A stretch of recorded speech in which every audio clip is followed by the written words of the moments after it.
ఒకడంటాడు కొండకి నడిచొస్తానంటాడు, ఒకడంటాడు స్వామి మీ హుండీలో 5 రూపాయలు వేస్తానంటాడు.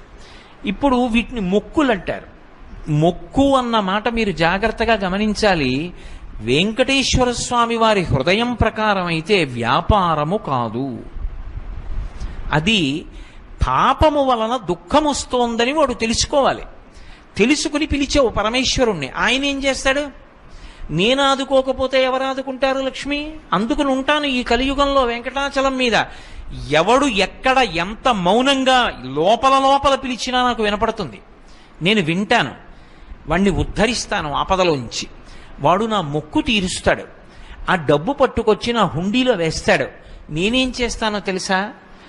పరమధర్మాత్ముడు నన్ను చూడకుండా ఉండలేక, నాన్నగారిని చూడకుండా ఉండలేక వచ్చినటువంటి కొడుకులా